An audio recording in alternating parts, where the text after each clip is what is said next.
Hello, everyone, and welcome in. My name's Bryce Koon, and we're here on Swarm Talk on a Thursday night before the season home opener against the Georgia State Panthers. Let's lock it in. Let's talk college football. College football is on the TV. By the way, shout out Kerwin Bell and the Fighting Catamounts of Western Carolina. And Wake Forest, what are you doing? Is Wake Forest exactly who we thought they were? That's going to be the big question here in 2024. All right, make sure you subscribe to the channel, like, and follow wherever you are. Let's get it locked and loaded. We're going to talk Georgia Tech, Georgia State, a lot of the social media conversation happening around this game. How big of a game is this? And is there a chance in the world that Georgia Tech loses this game? That and more on tonight's episode. Pile in here and make yourself feel at home. The crowded booth is coming on. The Crowded Booth with Bryce Koon.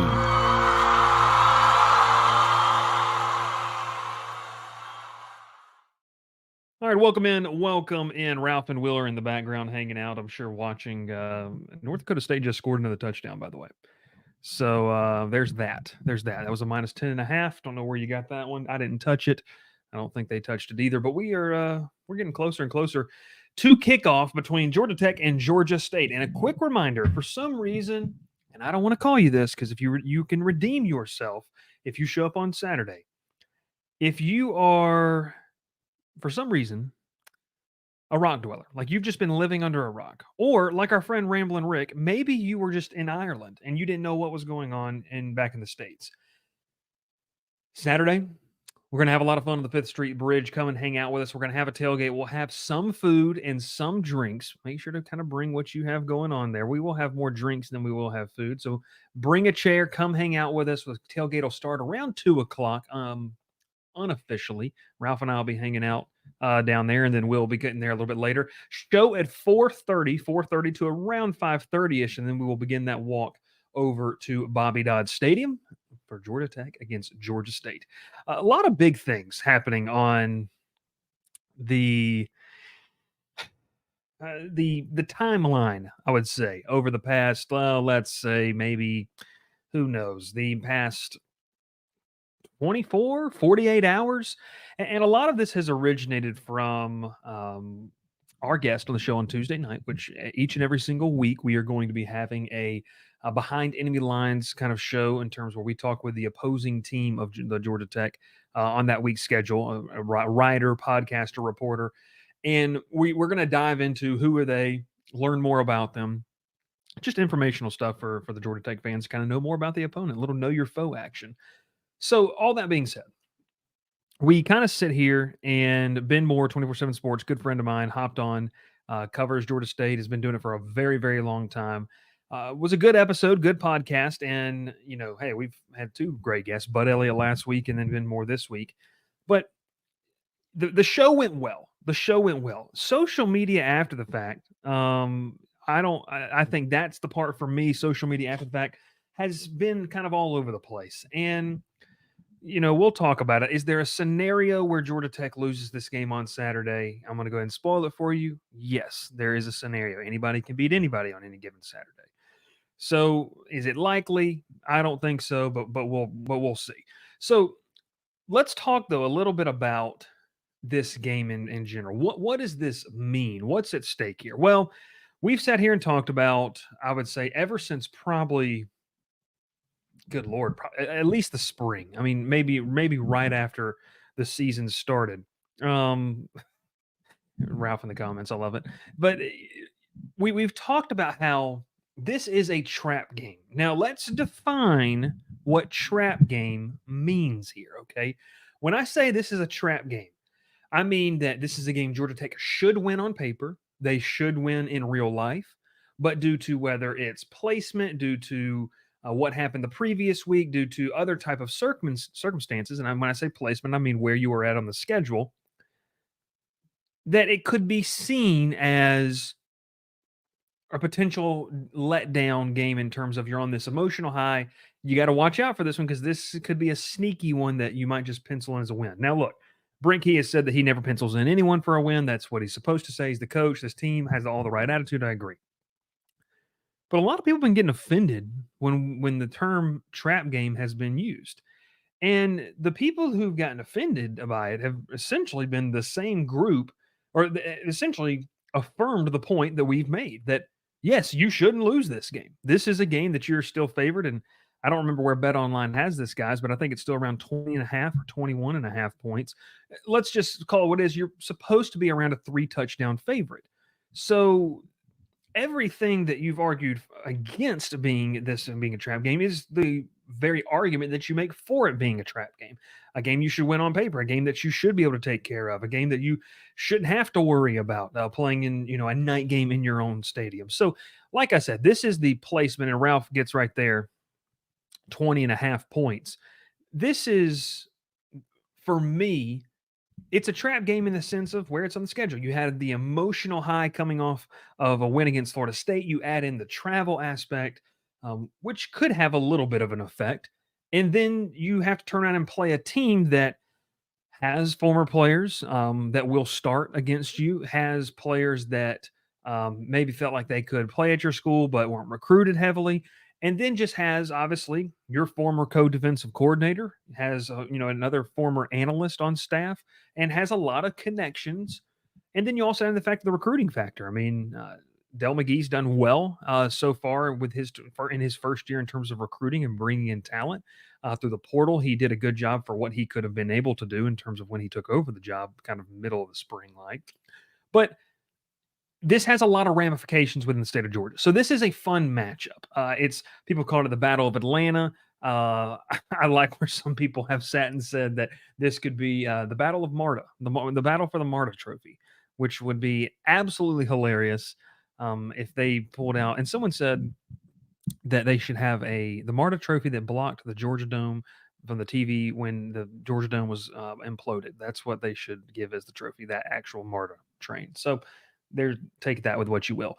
But in all seriousness, there's a reason this is being labeled as that. And a lot of people have gotten worked up on social media about, all these different things. And I think that just bottom line, and we'll talk about this on Saturday when we do our show, because of where it is, because of where you are on the schedule, um, because of going across the country, and as much as you try to make it normal in the sense of having a normal week of preparation and practice, it isn't. And so does any of those factors, and here's the problem, do any of those factors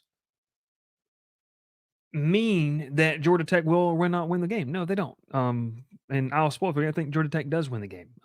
I think they should win this game handily. So let's kind of talk about what we have here. You have a team in Georgia State, we heard from Ben Moore, that is very much in a transitional year. I mean, completely overhauled the roster. You have weapons, and I'll say this, Will's in the background. He and I were both able to see those weapons in person earlier in fall camp.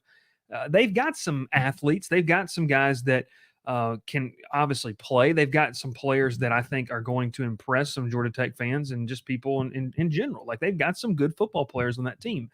The question has been made. We've never seen this group play together. We've never seen Del McGee lead a team into a game like this. It's been a while since we've seen Jim Chaney call the offense for a college football team. What is that going to look like? So there are a lot of unknowns heading into this. And I love this right here. Dr. Bob says, I'm at Yulman Stadium, intern reporting for duty. He's watching this while he's at the Southeastern Louisiana and Tulane game. Ollie, gotta love it. So you have a lot of factors around Georgia State in the idea that you don't really know what you're going to get out on the field on Saturday. I think it'll be interesting to kind of see. I'm excited to see what they look like with the talent that they have, but just in terms of what you bring to the table. So, what does all of this mean? It means that Georgia Tech has the continuity, but you have to be able to carry it over, and that's kind of the first point I'll make here tonight. Is that Will said this in the Discord chat right after Georgia Tech knocked off Florida State, and we've seen the hype, the excitement just skyrocket, and that's good. That's exciting. That's a lot of fun. Georgia Tech has yet to show consistency in terms of they showed it a little towards the end of last year, but just in terms of a program over the last 4 to 5 years, and that I'm sure that comment right there will get comments about the previous regime, and I could care less, but they have in my mind, in my thought process of this game, this is an opportunity to showcase you're different. This is a chance to showcase we are way far removed from letdowns. We are way far removed from playing down to the level of an opponent. We are way far removed from being a roller coaster of a team. We may lose some games, but you're going to have a good idea of our identity. And I think they did some really good things in week 0 to establish what this 2024 version can be. But I also believe that the jury is still out for a lot of people in terms of can you do it on a week to week basis. So you went and beat a team and you upset a really a good football team. You've done that in the past 4 or 5 years at times.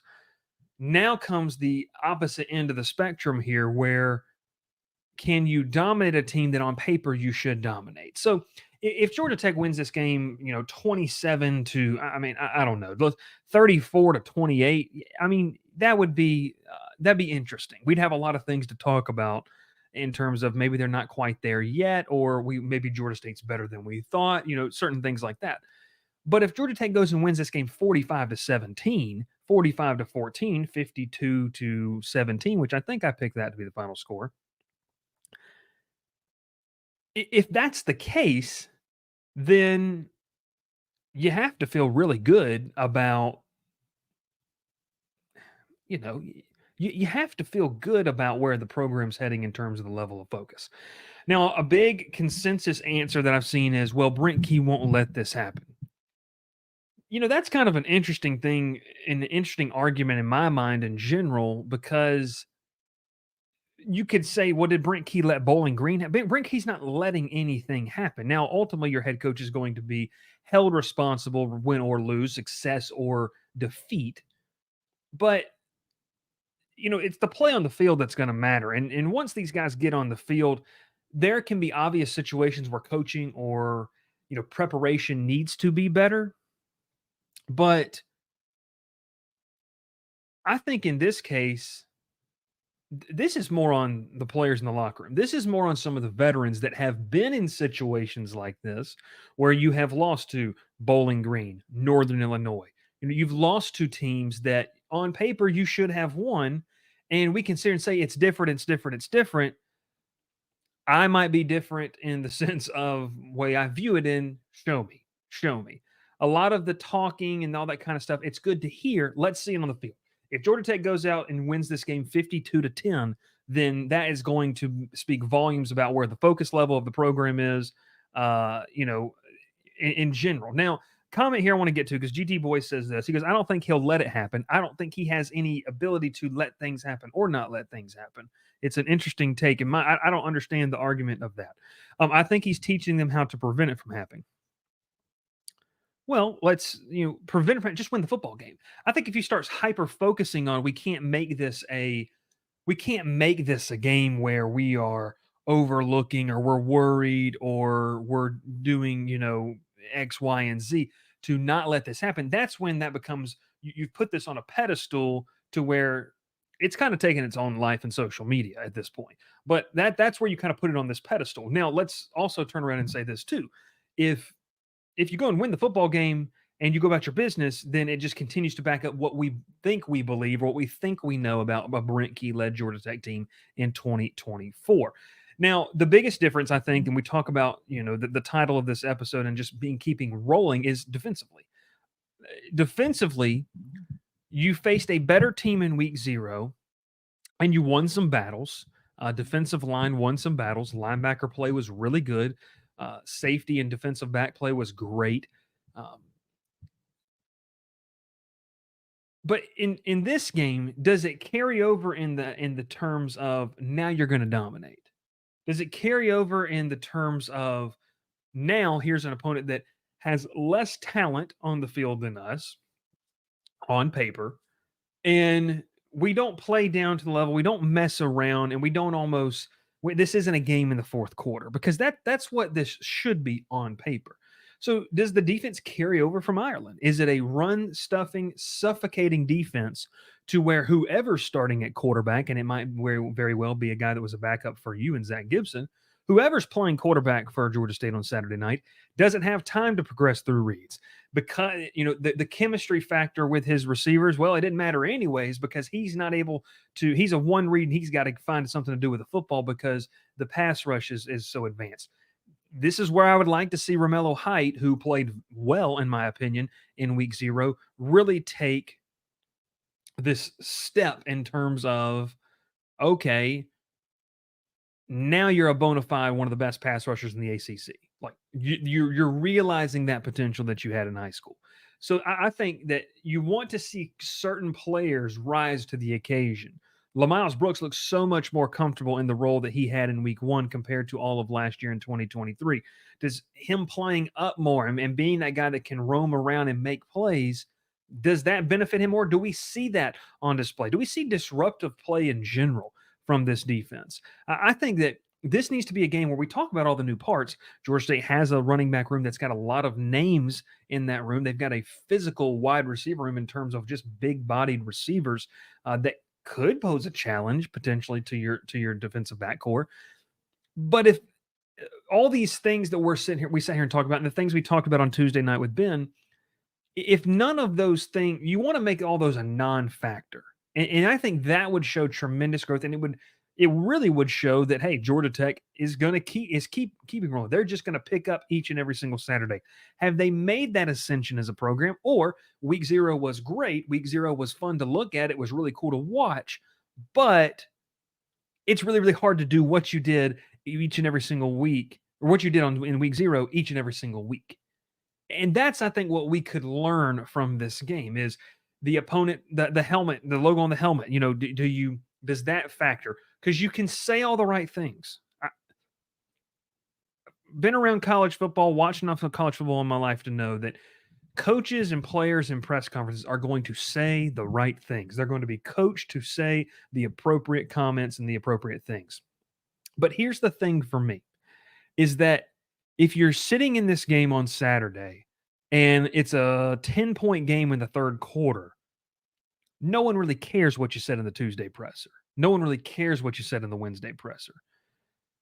So overall, you have to be able to back that up. And we've seen Georgia Tech say the right things in the press conference in the past and not back those things up. And be offensive or not, that's just a truth of the matter. Now you can say, well, it's a different year, it's different. I mean, yes, maybe, but we don't know. So I think that when we kind of sit here on, Thursday evening, and I was looking at this game, the line, I believe Ralph shot me the message, it's at 20.5.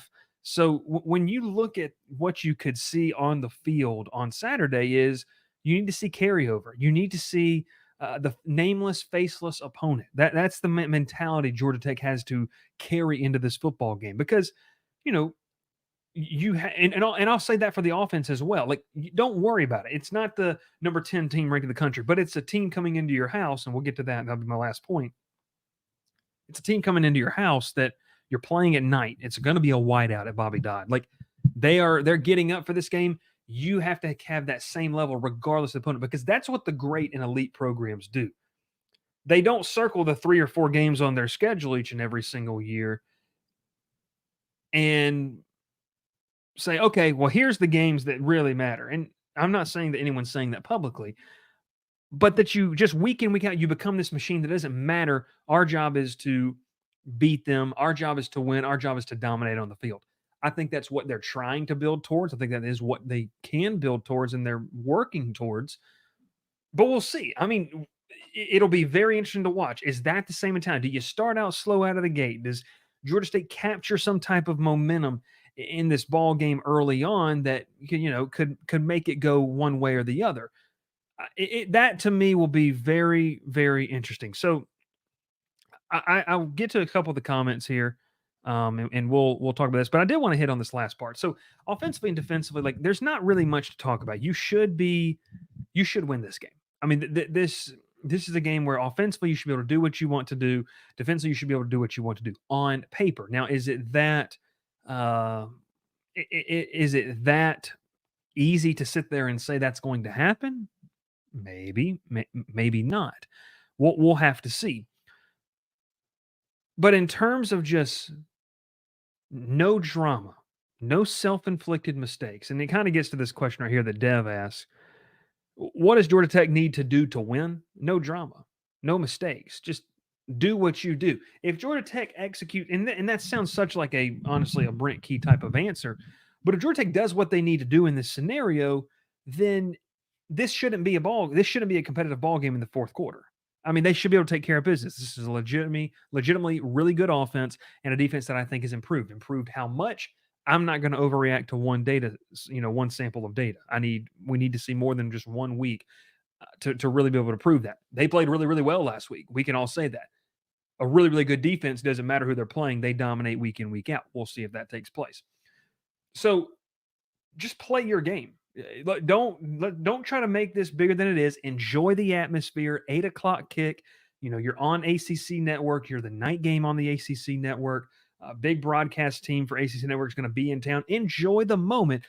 Don't make it bigger than it is, because when you start making it bigger than it is, a lot of the hoopla, a lot of the social media hype, all this different kind of things, a lot of the things the fan base has decided to kind of steer towards, I would say that's when you start to get in trouble. So if Georgia Tech just goes out there, plays clean like they did, not a lot of penalties, plays smart, doesn't turn the ball over, you should feel good.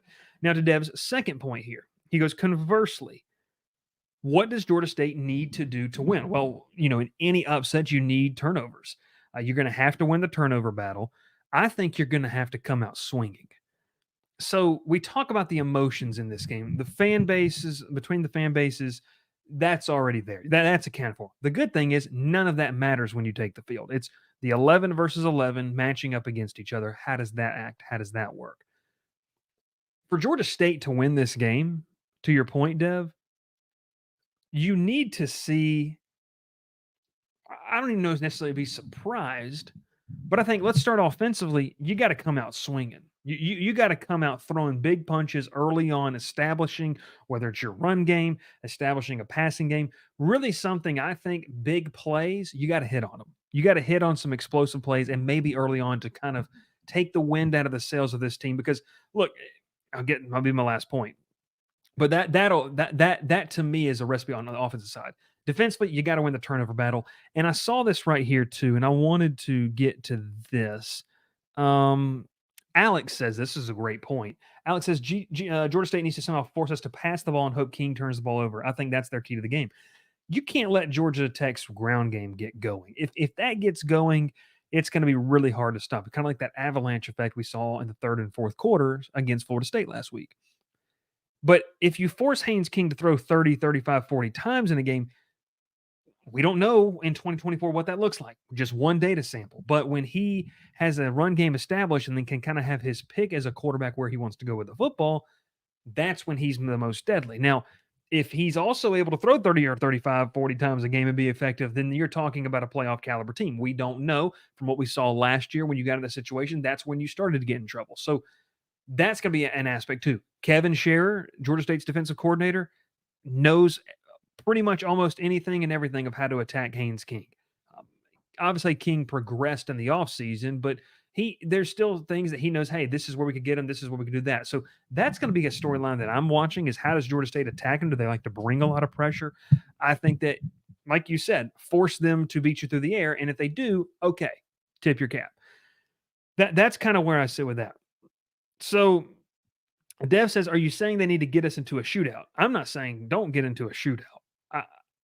I think, and I said this on, I believe, Saturday afternoon show, the reaction show.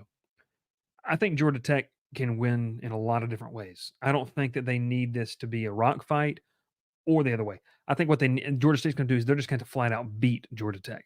Georgia Tech, to me, and this is just my opinion, they're not a team that you can really beat off gimmicks. You're just going to have to beat them straight up. So if Georgia State wins this game, they're going to have to earn it. Well, pretty much what I'm saying there, Dev. They're going to have to earn the win. They're going to have to earn the ability to be able to drive the football, to be able to sustain drives, to be able to get first downs and punch the ball in, whether it's from the goal line or big explosive plays like we talked about. Now, we'll get to Grady's comment here. Grady says, I hope Tech opens up the passing game more this game. Yes, that would be nice to see. If they do, that to me would be interesting. That to me would be interesting to see. A couple more comments I wanted to get this. GT Boy says, do you think Key keeps this team focused with the big win in Ireland? Once again, I think it's an interesting comment because how much these are 18 to 23-year-old kids, but how much can the coach really be held responsible? Like Brent Key, I will say this, and people have their own opinions on Brent Key and whatever. He is not a coach that's going to tell you one thing and do another. He's going to do it his way, and regardless if you like it or not. So, do I think he's trying to keep him focused? Hands down, yes, I do. We'll see. I mean, I think that he can. I think that they probably will, but we'll just see. Thomas says, pretty sure that Tech will throw a game or three. Interesting. The Jellied Pumpkin. I believe this is a first time commenter on the show. Appreciate you tuning in. Make sure you hit that subscribe sub button. He seemed like he was in a good mood in the radio show tonight for the first time. Not sure what that means.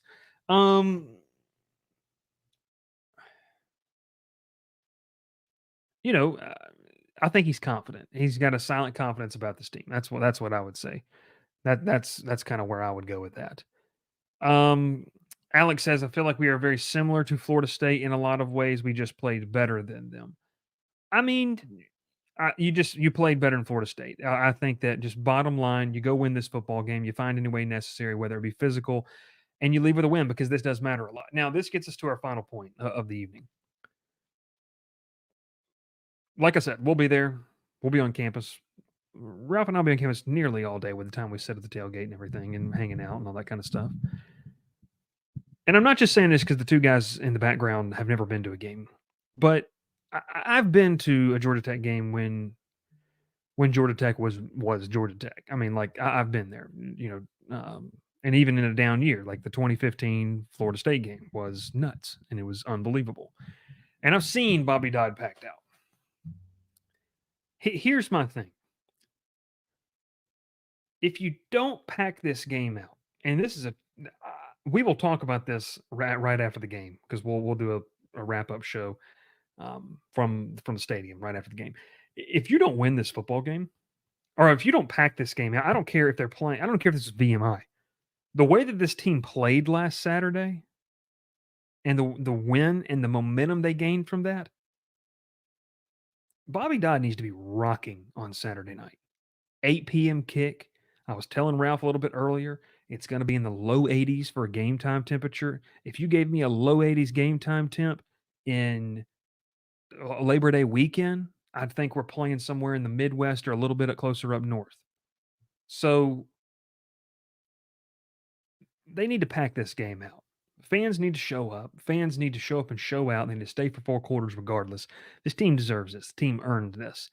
And I am hoping for what should be and could be a fun atmosphere on Saturday evening. Now, you get into the projections. Georgia Tech is a 21.5-point favorite. Weird things have happened.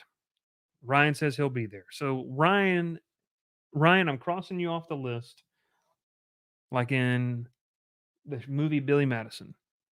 You will not get sniped. Jeff Rogers says, my daughter is a GT student. The students are excited. They love Key. Jeff, appreciate you tuning in. That's too. The student allotment sold out. I mean, that's great. It's really kind of hard to find tickets. I do know they're having a deal. If you want a ticket, it's $15 that you can get in the stadium. So, bottom line here. Don't pull up the private chat. Bottom line, pack the stadium out. Pack the stadium out, dominate an opponent, showcase that you're for real. Let's roll into next week and play another ACC opponent and see what happens. Like, that's pretty much the game plan. Execute. You do what you do. You should win this game with ease. My guy Rod McKenzie just shot me off a text. Hot Rod, we'll see you there on Saturday. I'm pumped. I'm excited to be back at the Flats. I think it's going to be a lot of fun. Pack the stadium out. You should take care of business.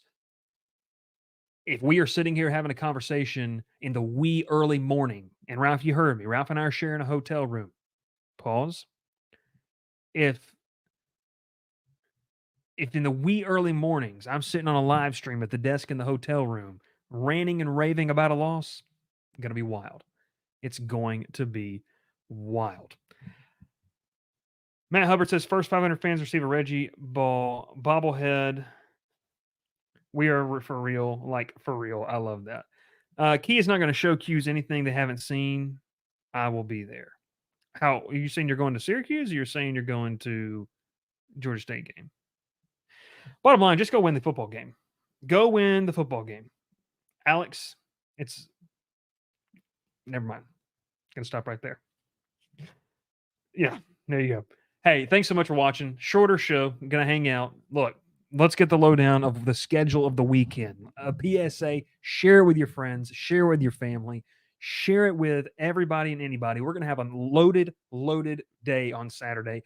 Tailgate's going to start. I'm going to be on the 5th Street Bridge. People keep saying, where are you going to be? On the 5th Street Bridge. That's where we're going to be. We'll have a little sign. I don't know how big it's going to be in terms of being able to see things, but it's going to be fun for you to be there.